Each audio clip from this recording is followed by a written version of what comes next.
Ya, halo Tribuners, apa kabar? Semoga baik dan sehat selalu ya. Dan saat ini saya Maureen Lumempo, jurnalis Tribun Manado. Kali ini Tribun Podcast berkunjung ke kediaman narasumber kita. Nah, beliau adalah politisi yang juga menjabat sebagai Wakil Wali Kota Kota Tomohon. Dan untuk itu langsung saja kita perkenalkan yang sudah bersama-sama dengan saya di hadapan saya, Bapak Weni Lumentut. Halo Pak, apa kabar hari ini? Baik, ya. Okay. Shalom, salam sejahtera, assalamualaikum warahmatullahi wabarakatuh. Iya, sehat-sehat semuanya, Maureen. Puji Tuhan, Baik, sehat. baik.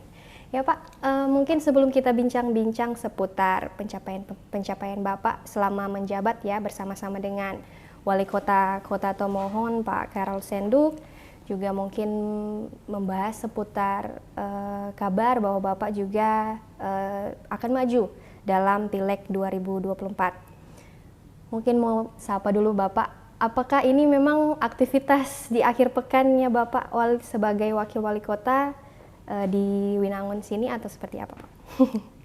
Ya, terima kasih. Jadi saya kadangkala di Tomohon, kadangkala tinggal di Manado. Tetapi sampai saat ini saya masih menjabat sebagai Wakil Wali Kota Tomohon.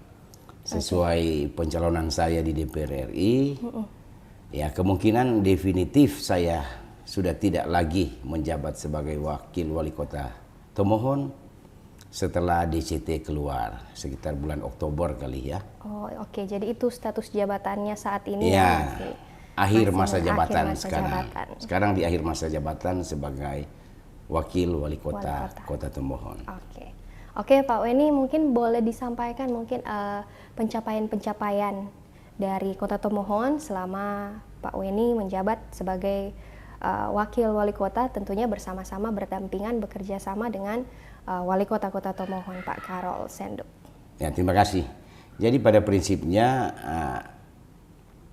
pencapaian-pencapaian yang terjadi selama saya Wakil Wali Kota itu adalah di bawah kepemimpinan Pak Carol Senduk. Kami bekerja berdua. Beliau adalah seorang wali kota, saya wakilnya.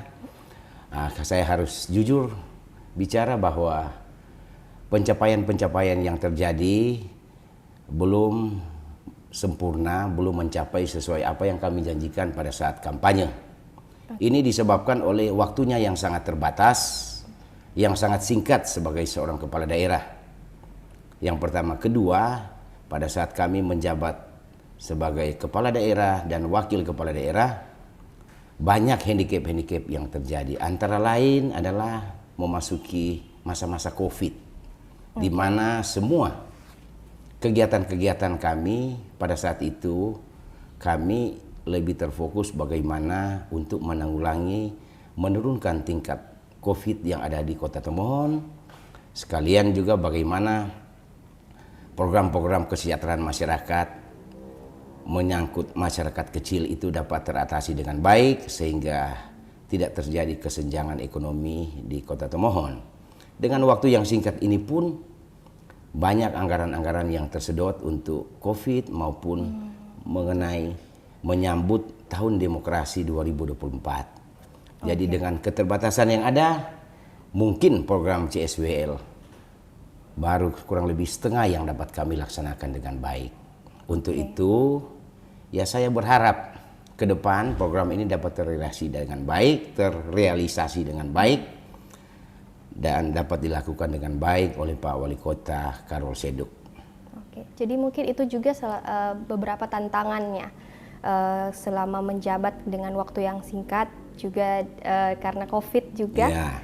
Mungkin ada tantangan-tantangan lain juga ketika Bapak menjabat sebagai Wakil Wali Kota, atau juga apa mungkin kesan ketika Bapak selama memimpin Tomohon? Jadi tupoksi sebagai seorang Wakil Wali Kota adalah membantu Wali Kota mengawasi seluruh kegiatan-kegiatan yang sudah diprogramkan bersama. Jujur bicara, ya dengan waktu yang sangat singkat semua dapat berjalan maksimal dan dengan baik. Antara lain, ya kami dapat menurunkan tingkat stunting yang ada di Tomohon sampai serendah mungkin. Baru bantuan-bantuan sosial, bantuan-bantuan hibah lainnya dapat kami laksanakan dengan baik. di bawah kepemimpinan Pak Karol dan saya, mungkin ada program-program lain yang masih dalam perencanaan, mungkin akan dilaksanakan tahun-tahun mendatang. Oke. Bapak Weni juga kan pernah menjabat sebagai Wakil Ketua DPRD Provinsi Sulawesi Utara. Nah, mungkin Bapak boleh sampaikan apa bedanya kan dulu menjabat sebagai legislatif, kemudian jadi pejabat eksekutif di Kota Tomohon. Jadi dulu memang benar saya pernah menjabat sebagai Wakil Ketua DPRD Provinsi. Ya, tupoksi sebagai anggota dewan, apalagi waktu itu pimpinan dewan adalah bagaimana menyusun anggaran, mengawasi anggaran, dan membuat undang-undang peraturan daerah. Ya, berbeda dengan eksekutif yang betul-betul melaksanakan tugas sehari-hari, mengeksekusi semua program-program yang sudah dibuat bersama dengan anggota DPR, terutama dalam hal ini di Kota Tomohon. Jadi tupoksi legislatif dan eksekutif itu sangat berbeda. Apakah itu mempengaruhi cara Bapak berkoordinasi dengan legislatif atau seperti apa? Bagi saya bukan tidak ada yang mempengaruhi. Justru dengan berbekal dengan pengalaman yang ada, semua dapat dicari solusi yang terbaik untuk satu program bagi masyarakat dengan tidak melanggar aturan yang ada. Oke. Nah, Kota Tomohon juga dikenal sebagai kota religius. Kota yang terkenal dengan toleransi umat beragamanya. Nah, kalau dari pandangan Bapak Weni sendiri, apa peran dari pemerintah sehingga bisa memelihara kerukunan umat beragama di Tomohon? Ya, terima kasih. Jadi memang Kota Tomohon adalah salah satu kota yang secara nasional tingkat kerukunan yang mungkin ada di nomor berapa, tapi salah satu kota di Indonesia yang mempunyai predikat tingkat kerukunan yang baik. Kita menyadari bersama Kota Tomohon adalah dijuluki kota religius. Di Kota Tomohon itu pusat agama Gemim. Juga banyak kegiatan-kegiatan umat Katolik dan agama lain, seluruh denominasi gereja banyak berpusat di Kota Tomohon. Bahkan agama Muslim, Islam itu sudah ada dihadir di Kota Tomohon dari tahun 1800 sekian yang ada di Kampung Jawa yang ada di Kota Tomohon. Selama ini tingkat kerukunan itu berjalan dengan baik. Oleh sebab itu tugas pemerintah Kota Tomohon, Pak Wali Kota, Wakil dan seluruh jajaran yang ada, mari orang jaga Kota Tomohon, kota religius, orang lestarikan terus. Sebab kalau keamanan, kedamaian yang ada itu selalu tercipta, maka efek multiplier ekonomi akan selalu tercipta di Kota Tomohon, akan terjadi peningkatan pendapatan bagi masyarakat yang ada di Kota Tomohon, dan peningkatan kesejahteraan yang ada di Kota Tomohon. Dengan demikian, harapan-harapan kita untuk terus melestarikan Kota Tomohon, kota religius, akan terus terjaga dan tercipta dengan baik. Oke, Pak. Mungkin untuk pertanyaan selanjutnya mau bahas seputar, kan Bapak sebelum terjun ke politik juga lebih dikenal jadi pegiat komoditas cengkih.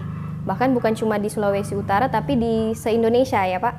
Ya. Nah, dan ini juga Bapak kan mau maju sebagai anggota calon legislatif ke DPR RI. Dan bagaimana kira-kira kiat untuk memajukan pertanian terutama nasib petani cengkih? Jadi ya, sebelum saya masuk di DPR, memang saya salah satu dari penggiat atau salah satu dari anggota atau pengurus forum peduli petani cengkih yang ada di Sulawesi Utara. Jadi saya meneliti, menganalisa dan mengkaji dunia cengkeh itu bukan baru sekarang, dari tahun 60-an, 70-an, 80-an. Sehingga segala sesuatu, seluk-beluk masalah cengkeh saya sangat tahu. Nah, akibat dari itu saya diangkat oleh satu buah pabrik untuk menjadi vendor tunggal. Membeli cengkeh seluruh Indonesia. Seluruh Indonesia. Itu terjadi tahun 2005 sampai 2014. 2004. Setiap tahun saya membelanjakan cengkeh itu kurang lebih 7 triliun. Jadi 10 tahun itu 70 triliun saya 70 belanjakan triliun. cengkeh untuk dalam hal ini pabrik rokok Gudang Garam. Setelah saya menjadi anggota dewan tahun 2015, saya berhenti dari kegiatan swasta karena tidak boleh, ya. Harapan-harapan saya dengan ilmu dan pengalaman yang saya dapat sehubungan dengan saya mencalonkan diri sebagai anggota DPR RI, walaupun dulu pernah juga saya jadi anggota DPR provinsi, saya sangat concern, sangat peduli terhadap petani cengkeh. Saya selalu ingin menjaga komoditas cengkeh itu selalu harganya berada di atas harga pokok produksi pada saat panen. Oleh sebab itu, saya sangat berharap apabila Tuhan berkenan saya terpilih sebagai anggota DPR RI, saya selalu akan terus mengawasi, menjaga kestabilan harga komoditas pertanian, perkebunan kehutanan, khususnya cengkeh, itu selalu berada di atas harga pokok produksi agar supaya petani yang ada di Sulawesi Utara dapat menerima pendapatan yang atau margin yang maksimal terhadap pekerjaan mereka sehari-hari dalam bertani. Bukan itu susah saja, sedapat mungkin kalau Tuhan berkenan saya menjadi anggota DPR RI, semua sumber-sumber ekonomi yang bisa kita tarik untuk masyarakat Provinsi Sulawesi Utara dapat kami bawa ke Sulawesi Utara untuk peningkatan pendapatan dan kesejahteraan masyarakat yang ada di Sulawesi Utara, semua segmen-segmen yang ada, baik pekerja, petani maupun yang lain, pengrajin maupun yang lain-lain. Stakeholders Itu yang aja. terlibat ya. Oke Pak, mungkin melihat pandangan Bapak terkait peremajaan pohon cengkeh di Sulawesi Utara hingga kini seperti apa Pak? Jadi peremajaan itu pernah saya lakukan pada saat saya menjabat sebagai Wakil Ketua DPRD Provinsi. Kami menganggarkan pembantuan bibit cengkeh kepada seluruh petani yang ada di Provinsi Sulawesi Utara untuk peremajaan, karena seperti kita tahu pohon-pohon cengkeh kita itu sudah dari tahun 60-an, sudah tua-tua. Kebanyakan pohon cengkeh yang tua itu buahnya hanya di ujung. Nah, itu perlu diremajakan lagi dengan bibit cengkeh Sansibar yang baik.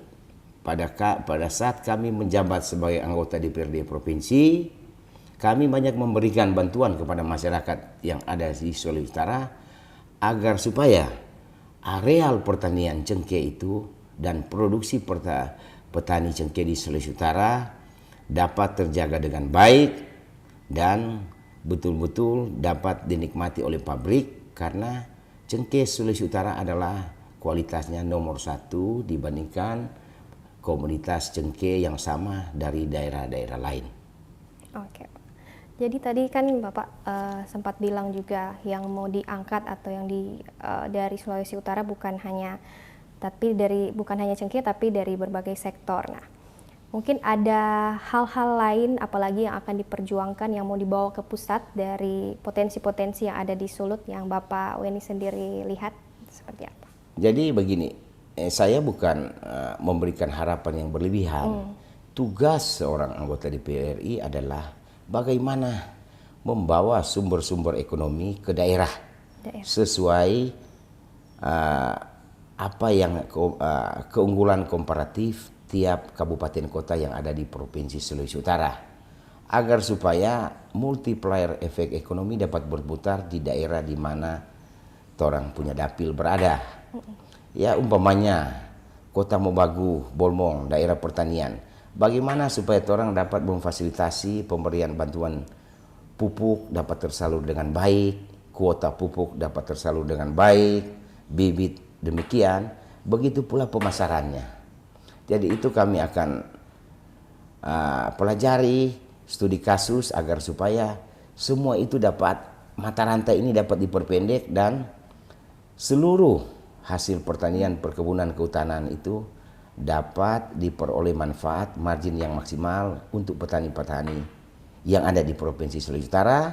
Sekalian juga kami ingin menunjang pemerintah di dalam sektor pariwisata keunggulan komparatif yang ada di Provinsi Sulawesi Utara sesuai program Pak Gubernur Sulut, Pak Oli Dono Kambe dan Pak Stephen Kando tentang pengembangan daerah wisata Provinsi Sulawesi Utara. Oke Pak, jadi pariwisata juga ya. Ya. Bagaimana kita Bapak Weni akan memajukan pariwisata yang digencarkan oleh Pemprov atau ODSK? Jadi begini, pertama adalah pelaku-pelaku pariwisata yang ada di Sulawesi Utara harus rajin studi banding dengan daerah-daerah lain yang ada di Indonesia maupun di luar negeri. Kalau daerah wisata, satu daerah wisata ingin maju, paling tidak pertama budayanya harus dipertahankan, kearifan lokal. Bali bisa maju dengan Bali bisa mengalami satu kemajuan pariwisata yang sangat maksimal dengan menjual kearifan lokal. Oleh sebab itu kepada pelaku-pelaku pariwisata yang ada di Sulawesi Utara, saya berharap semua itu dapat lebih mempelajari kearifan lokal yang ada dan dapat menjual kepada turis-turis yang datang, di samping daerah-daerah tujuan yang bagus agar supaya turis-turis itu betul-betul pada saat dia pulang dia dapat bercerita kepada masyarakat yang ada di sana untuk supaya ada efek bola salju agar bisa ada turis-turis yang lain lagi yang datang di Sulut.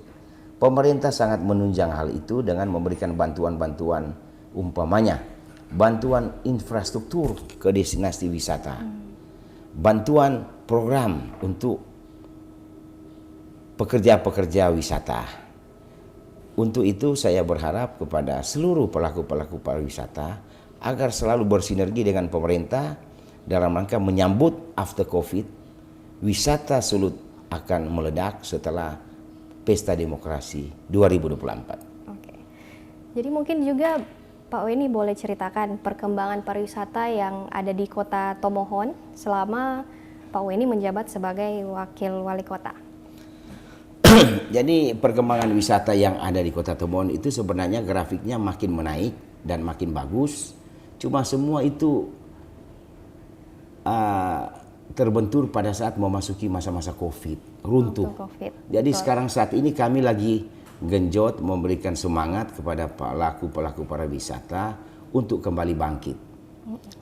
Bagaimana orang menghadapi turis-turis yang akan datang setelah Pesta Demokrasi 2024 sehubungan dengan program Pak Gubernur Sulut, Pak Oli Dono Kambe dengan membuka penerbangan-penerbangan langsung Manado Jepang, Manado Korea, Manado China, dan kurang lebih ada 15 kota di dunia yang akan bisa terbang langsung ke Manado. Nah, kita harus tangkap ini dengan catatan bagaimana kita menciptakan destinasi wisata maupun kegiatan-kegiatan di dalam destinasi wisata itu harus betul-betul mempunyai keunggulan komparatif tentang kearifan lokal yang ada agar supaya turis yang datang dapat bercerita kepada teman-temannya di daerahnya supaya ada efek mereka bisa datang lagi. Sebagai contoh, dulu saya mengembangkan Bukit Tetempangan. Itu luar biasa itu. Turis-turis terbang di Bukit Tetempangan para layang itu ratusan. Pada saat rame-ramenya kita kena COVID, runtuh semua. Nah, sekarang kami akan membangun kembali kegiatan itu agar supaya kalau semua poin-poin wisata, semua tempat-tempat wisata itu dapat berjalan dengan baik. Makin hari turis makin banyak yang akan datang di Provinsi Sulawesi Utara. Seluruh sektor-sektor kehidupan masyarakat akan meningkat. Baik ojek, pasar, transportasi, hotel, dan lain-lain itu akan meningkat. Dan akan terjadi peningkatan pendapatan bagi masyarakat dan pengusaha yang berimbas pada peningkatan kesejahteraan. Bapak mungkin juga boleh diceritakan bagaimana perjuangan bangkit dari COVID dalam perekonomian di Kota Tomohon. Jadi saya ingin bercerita mengenai peningkatan perekonomian. Sejujurnya after COVID itu luar biasa perjuangan pemerintah Kota Tomohon maupun pemerintah Provinsi Sulawesi Utara. Karena after COVID itu tidak ada panen sampai sekarang. Panen cingkeh tidak ada sudah 3 tahun 4 tahun. Yang sangat beruntung orang mempunyai seorang gubernur yang betul-betul jenius dengan bagaimana pada saat COVID dapat meningkatkan pertumbuhan ekonomi sampai 7% waktu itu. Dengan mendatangkan sumber-sumber ekonomi dari Jakarta untuk dilakukan di Provinsi Sulawesi Utara.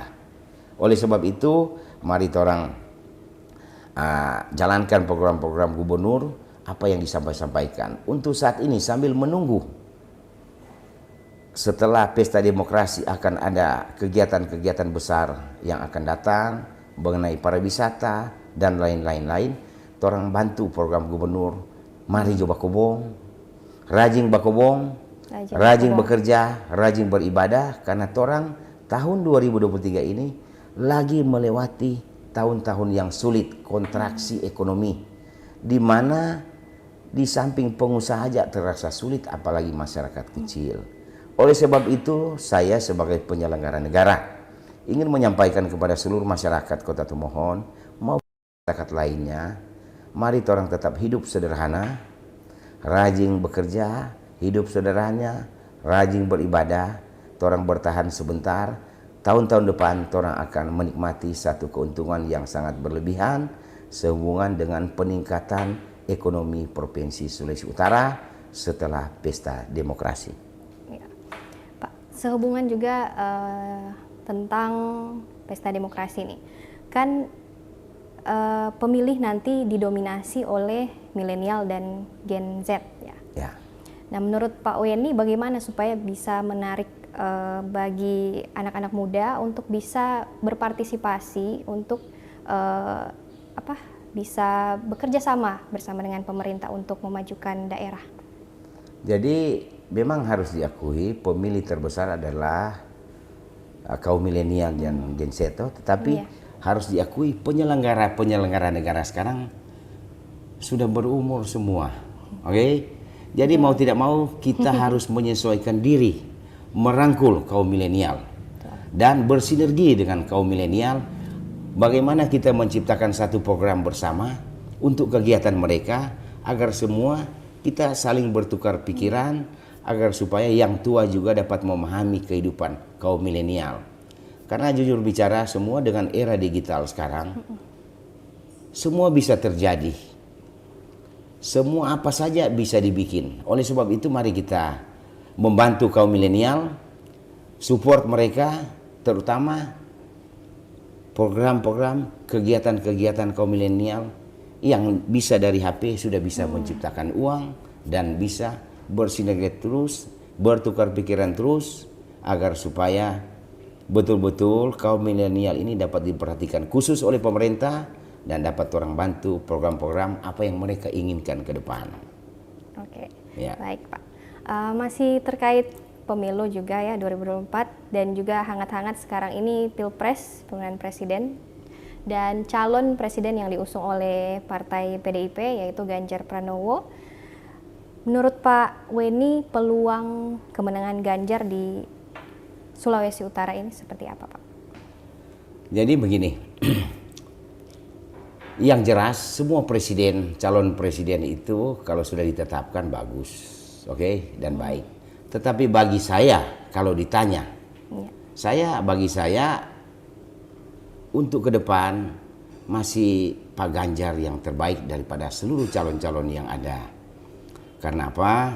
Saya yakin dan percaya di bawah kepemimpinan Pak Ganjar yang notabene bernaung di dalam kaum nasionalis dapat menjaga keutuhan negara Republik Indonesia dan dapat menjaga kondisi ekonomi yang ada di Indonesia.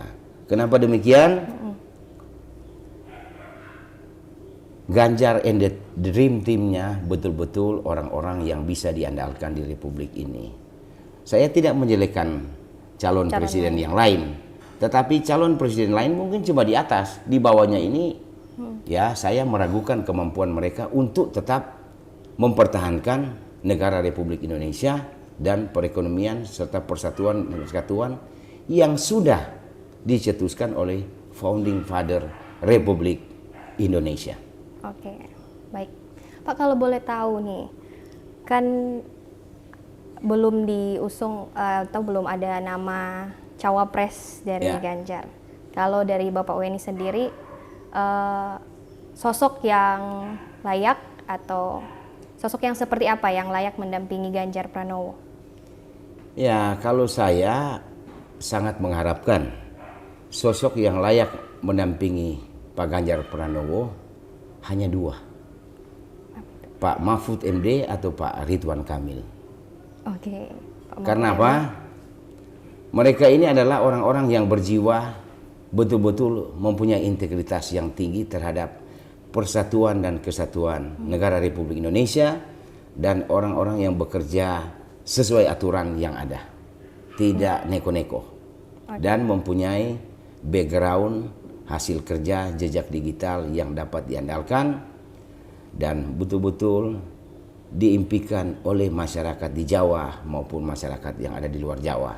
Khusus Sulawesi Utara, saya sangat mengharapkan Pak Ganjar terpilih sebagai presiden, bukan karena saya membenci Pak Prabowo, orang Sulut, tetapi masih Pak Ganjar yang the best karena dream team-nya mampu untuk mengelola negara Republik Indonesia ini untuk lebih baik ke depan dan melaksanakan program-program yang sudah dilaksanakan oleh Pak Jokowi.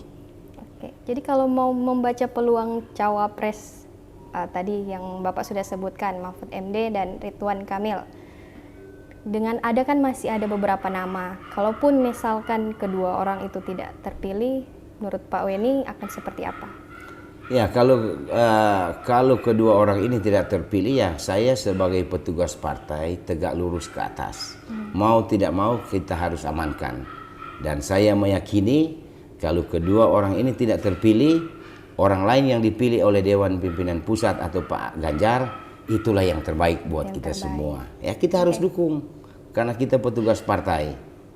Pertama kita harus dukung, kita harus amankan. Dan paling utama, bagaimana Sulawesi Utara bisa tetap eksis ke depan, masyarakat di sini bisa hidup rukun dan damai.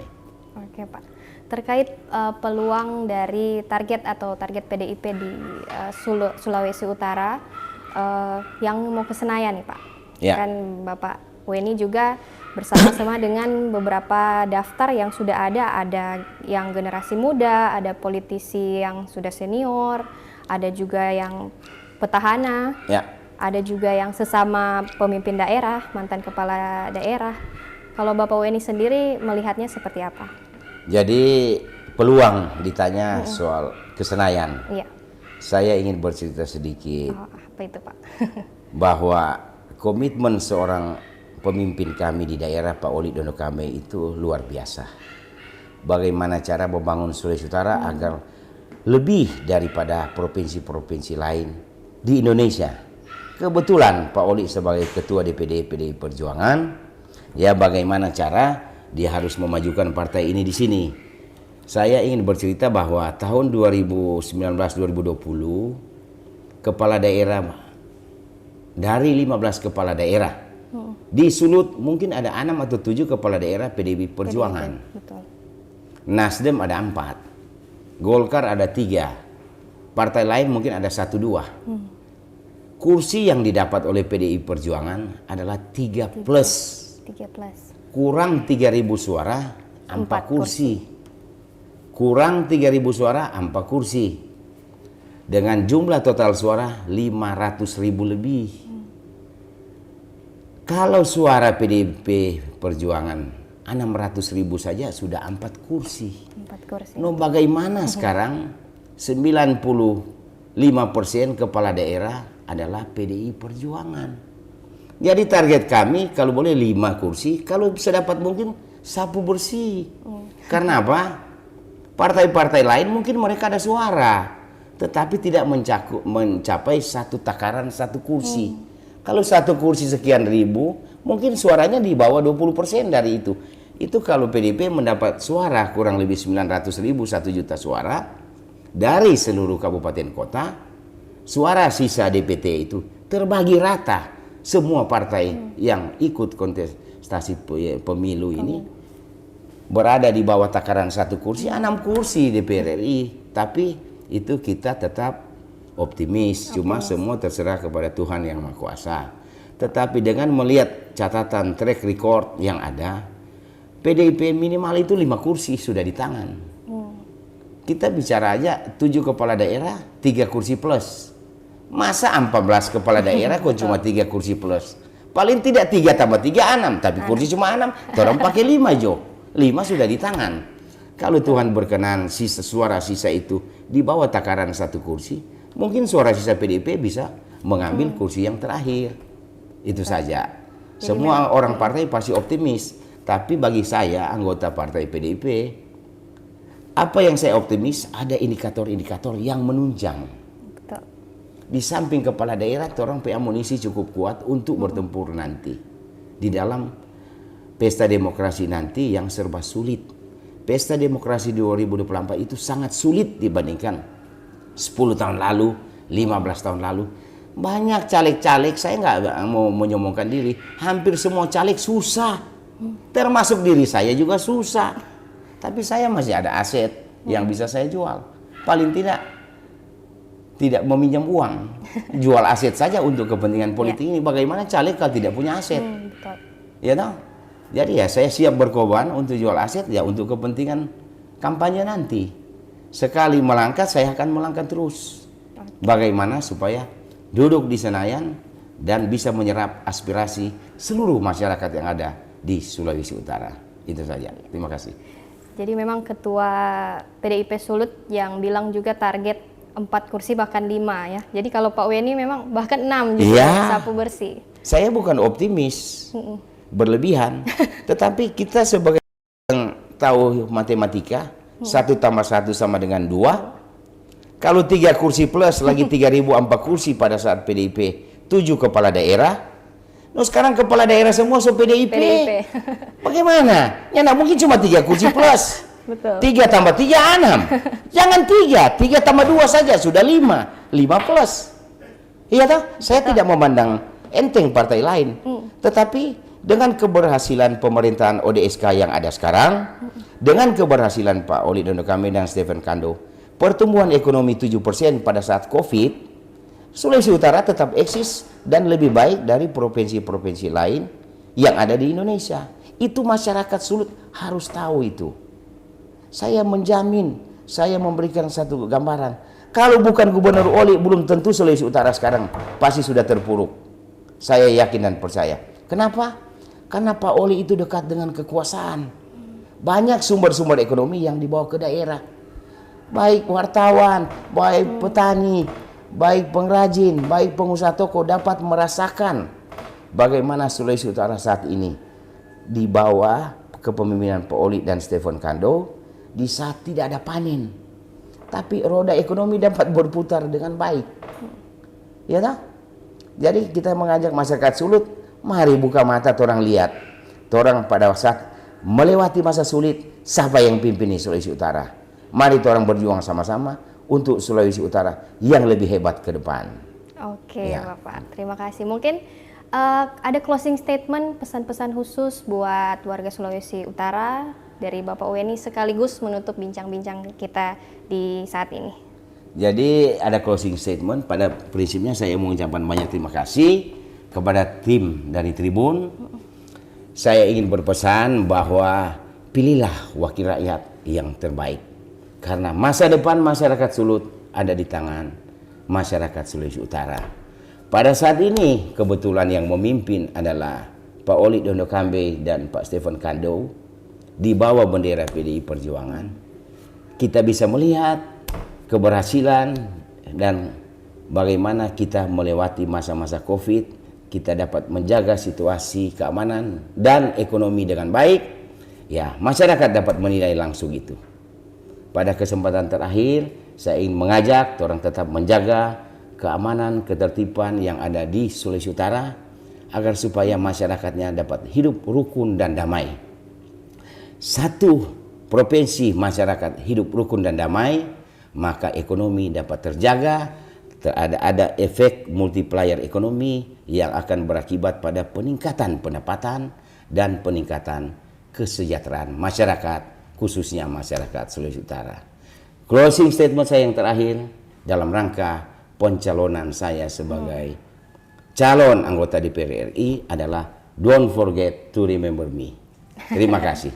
Baik, Bapak Weni, terima kasih kesempatannya sudah bisa sharing berbagi dengan kita semua pandangan-pandangan Bapak Weni.